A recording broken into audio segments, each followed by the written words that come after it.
সমস্ত বিক্ষোভকে এক সূত্রে গেঁথেছিল আবু সাইদ থেকে মুগ্ধ ফ্যাসিবাদ কিন্তু এখনো পর্যন্ত যায়নি। পূর্ব বাংলার মানুষ পাকিস্তান কায়েমে লড়াই করেছিল, ভেবেছিল পাকিস্তান ন্যায়ের শাসন দেবে, কিন্তু পাকিস্তান ন্যায়ের প্রতীক হতে পারেনি। এই ফ্যাসিস্ট শাসনের যারা বাস্তবায়নকারী এবং যারা নির্দেশদাতা, তাদের প্রত্যেকের বিচার চাই। আগামী দিনের বাংলাদেশ হবে একটা নতুন রাজনৈতিক বন্দোবস্তের উপর দাঁড়িয়ে। পৃথিবীর বিভিন্ন দেশে যে ফ্যাসিবাদী শাসন হয়েছে, সেইখানে গুম খুন, এইভাবে বিনা বিচারে হত্যা, রাজনৈতিক হত্যা, তার বিরুদ্ধে মায়েদের ডাকে বিশাল ঐক্য তৈরি হয়েছিল। একটু একটু করে মানুষের আবেগ, তার দ্রোহ, তার বিদ্রোহ সঞ্চিত হয়েছে এবং সেইখানে এই সঞ্চিত বিদ্রোহ আমরা জুলাই আগস্টে সে ফেটে পড়তে দেখেছি। যারা নিজেদের বুকে গুলি নিয়ে, নিজেদের দেহে গুলি নিয়ে শাহাদাত বরণ করেছেন, কিংবা নিজেদের দেহের অঙ্গহানি যারা ঘটিয়েও এই লড়াইয়ে ছিলেন, তাদের লাখো সালাম এবং আজকে আমরা তাদের গভীরভাবে স্মরণ করি। ওই গুম খুন হওয়া যেমন প্রত্যেকটি লড়াকু সৈনিক যারা কোনো না কোনো ভাবে এই ফ্যাসিবাদের বিরুদ্ধে কথা তুলেছিলেন, কিংবা এমনকি অনেকে নিরপরাধ হয়েও কোনো কথা না বলেও গুমের শিকার হয়েছিলেন, তাদেরকে আমরা স্মরণ করি, কেননা তারাই ফ্যাসিস্ট শাসনের এক একটি সাক্ষ্য। কিন্তু মানুষের যে সমস্ত বিক্ষোভকে এক সূত্রে গেঁথেছিল আবু সাইদ থেকে মুগ্ধ হয়ে জুলফিকার শাকিল, হাজারের ষোলশের উপরে যে তরুণরা, ছাত্র শ্রমিক, কি শিশু, কি অভিভাবক, তারা প্রাণ দিয়েছেন। 50,000-এর উপরে আহত, 500-এর উপরে অন্ধ হয়ে গেছে, যাদের অনেকে এখানে উপস্থিত হয়েছেন। এই সবাইকে আজকে আমাদের স্মরণে রাখতে হবে।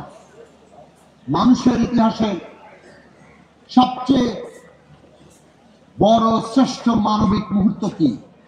যখন একজন মানুষ তার কওমের জন্য, তার নিজের জনগোষ্ঠীর জন্য, অন্য সকলের জন্য জীবন উৎসর্গ করার মতো সাহসে পৌঁছায় এবং সেই উৎসর্গ করে।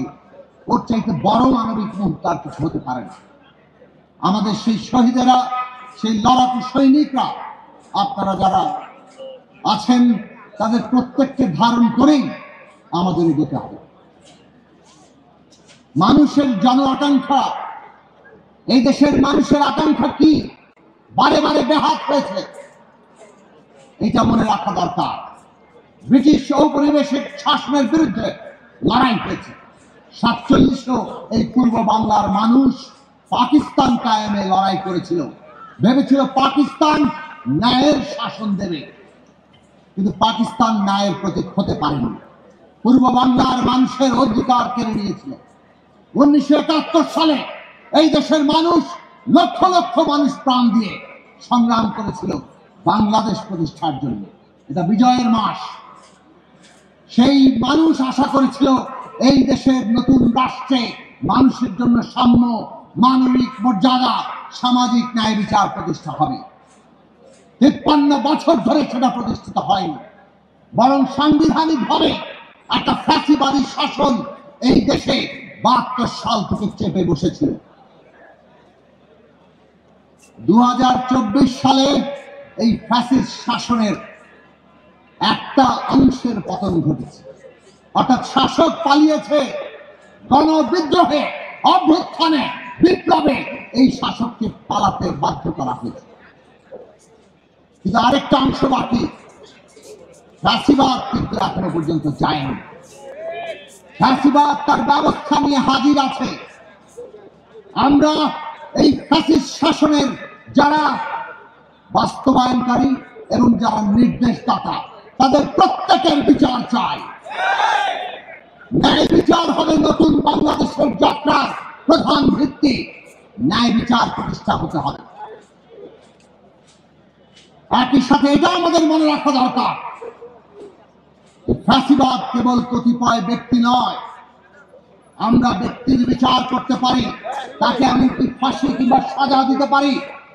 মনে রাখা দরকার, ফ্যাসিবাদ একটা ভাবাদর্শ, ফ্যাসিবাদ একটা ব্যবস্থা, একটা চিন্তার পদ্ধতি, এমনকি একটা রাজনীতি। কাজেই ফ্যাসিবাদী যে ব্যবস্থা, যে ধ্যান ধারণা, যে ভাবাদর্শ এবং যে রাজনীতি, তাকেও আমাদেরকে মোকাবেলা করতে হবে। তার বিপরীতে গণতান্ত্রিক জায়গা দাঁড়াতে হবে।